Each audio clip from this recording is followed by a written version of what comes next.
चर्चा करेंगे कि तंत्रिका कोशिकाएं जो शरीर में फैली हुई होती हैं तो किस तरह से काम करती हैं। तो आइए देखते हैं। तो ये क्या है, तंत्रिका कोशिका का डायग्राम है जिसमें कई हिस्से दिखाए गए हैं। पहले इन हिस्सों का नामांकन करेंगे। जैसे ये जो रेखाएं फैली हुई हैं, इन जो मोटी रेखाएं, ये जो मोटी रेखाएं, ये मोटी रेखाओं को बोलते हैं डेंड्रॉन। क्या बोलते हैं? डेंड्रॉन। और इससे जो छोटी रेखाएं निकलती हैं इनको क्या बोलते हैं? इनको बोलते हैं डेंड्राइट्स। ठीक जी। फिर उसके बाद ये जो संरचना बनी हुई चारों, इस हिस्से को बोलते हैं कोशिकाकार। कोशिकाकार, उसका का मतलब शरीर में बहुत सारी संरचनाएं होती हैं, सब में सेल्स होती हैं। तो हर एक सेल्स में क्या पाया जाता है? एक केंद्रक पाया जाता है। तो ये जैसे कोशिकाकार हो गई, इसकी पूरी संरचना हो गई और इस संरचना में क्या पाया जाएगा? एक केंद्रक पाया जाएगा। अब केंद्रक क्यों पाया जाएगा? क्योंकि केंद्रक के ही कारण क्या होता है? सेल डिवीजन होता है, कोशिका विभाजन होता है। बिना केंद्रक के सेल्स मतलब कोशिकाएं विभाजित नहीं हो सकती हैं। इसलिए केंद्रक क्या करता है? ये जितनी भी कोशिकाएं होती है उसको डिवाइड कर देता है, यानी भागों में बांट देता है। फिर उसके बाद ये जो मोटी संरचना बनी हुई है, इस मोटी संरचना को क्या बोलते हैं? एक्सान। ठीक, क्योंकि ये एक अलग से संरचना निकल आई है इसलिए इसको एक्सान बोलते हैं। मतलब यही संरचना थी ये जो डेंड्रॉन और डेंड्राइट से यही संरचना थी, बट इसमें ये संरचना केवल अलग से अपना एक मोटी लंबी संरचना बना लेता है, इसलिए तो एक्सान आई बात समझ में। मतलब जो एक मोटी लंबी संरचना होती है, इस मोटी लंबी संरचना को एक्सान कहते हैं। फिर आगे देखिए, ये जो उभार जैसी संरचनाएं निकली हुई हैं एक्सान से, इन उभार जैसी संरचनाओं को नोड क्या कहते हैं? नोड या मास नोड या क्या बोलते हैं? मास नोड बोलते हैं।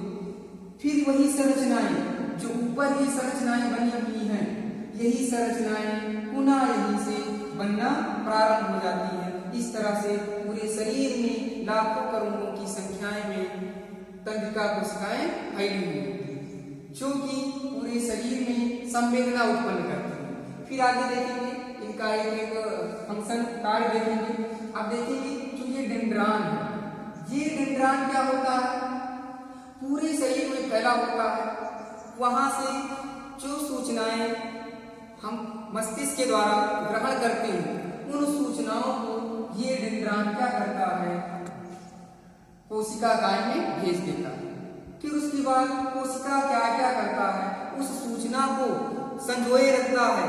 चाहे प्राचीन की बातें हो जाएं, लेकिन हमें कुछ बातें याददाश्त बनी रहती है, वो बातें हम नहीं भूल पाते हैं। क्यों नहीं भूल पाते हैं? क्योंकि जो ये डेंड्रॉन होता है ये सूचनाओं को कोशिकाकार में अब्जॉर्ब कर देता है, यानी यहीं पर संग्रहित कर देता है और पुरानी बातें हमें याद आ जाती हैं। फिर ये सूचनाओं को, जो ये डेंड्रॉन्स हैं, ये सूचनाओं को यहाँ से मस्तिष्क तक ले जाते हैं, वो बातें हमें याद आ जाती हैं।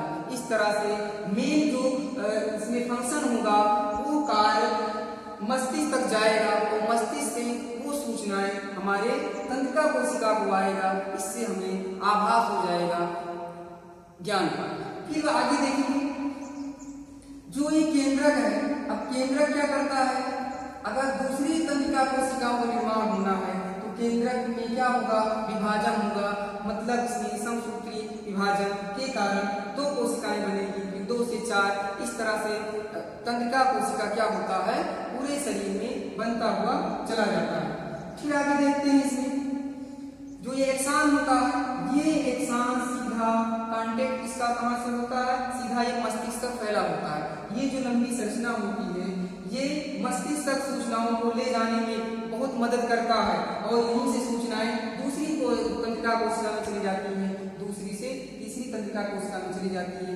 इस तरह से हमें जो सूचनाओं का ज्ञान होता है, जो पुरानी बातें होती है, वो तंत्रिका कोशिका के अंदर संग्रहित हो जाती है। मान लीजिए जैसे ये हाथ है, अगर हाथ की तंत्रिका कोशिका को मस्तिष्क से अलग कर दिया जाए तो इसमें एक बात याद रखना है, यदि हाथ की तंत्रिका कोशिका को मस्तिष्क से अलग कर दिया जाए तो हाथ को